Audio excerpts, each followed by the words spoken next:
കവുങ്ങ് മുറിക്കുന്നുണ്ട് കേട്ടോ. അതിൻ്റെ കയറ് വലിച്ച് പിടിച്ച് നിൽക്കുന്ന നിപ്പാണിത്. ഞാൻ വേറെ ആരും ഇല്ലാത്തതുകൊണ്ട് ഞാൻ തന്നെ ഇത് പിടിച്ച് വലിച്ച് നിൽക്കുന്നു. അവിടെ ഒരു തെങ്ങുണ്ടായിരുന്നതുകൊണ്ട് ഞാൻ രക്ഷപ്പെട്ടു കേട്ടോ. കവുങ്ങ് വന്ന് തെങ്ങിലോട്ട് ചാരി നിന്നു. അതുകൊണ്ട് എനിക്ക് വലിയ കുഴപ്പമൊന്നും ഉണ്ടായില്ല. പിന്നെ അത് മുകളിൽ നിന്ന് കട്ട് ചെയ്ത് എടുത്തു കേട്ടോ. ഈ കവുങ്ങ് മുറിക്കുന്നത് എന്തിനാണെന്നറിയോ? കുഴൽക്കിണർ ഒഴിക്കാൻ വേണ്ടിയിട്ട് വണ്ടിക്ക് കയറാൻ വേണ്ടിയിട്ട് സൗകര്യം ഒരുക്കുന്നതാണ് കേട്ടോ. താഴെ ഞങ്ങൾ ആദ്യം ഒരു കുഴൽക്കിണർ കൊത്തിയായിരുന്നു. പക്ഷെ അതിന് അവിടെ വെള്ളം കണ്ടില്ല. അതുകൊണ്ട് മേളിൽ സ്ഥാനം കണ്ടതാണ്. അപ്പോൾ മതിലൊക്കെ പൊളിക്കേണ്ടതുകൊണ്ട് അന്നത് ചെയ്തില്ല. വീണ്ടും ഇവിടുന്ന് ചെയ്യാൻ ചോദിച്ചു. പിന്നെ മതിലൊക്കെ പൊളിച്ച് റെഡിയാക്കിയിട്ടു.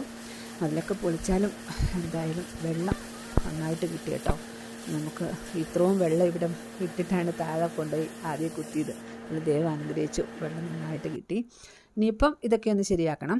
മതിൽ പൊളിച്ച കല്ലൊക്കെ ആ തെങ്ങിൻ്റെ ചുവട്ടിലൊക്കെ ഇട്ടിട്ടാണ് അവരുടെ വലിയ വണ്ടി അങ്ങോട്ട് കയറുന്നത് കേട്ടോ. വലിയ വണ്ടി കയറാൻ വേണ്ടിയിട്ടാണ് അത്രയും പൊളിച്ചത്.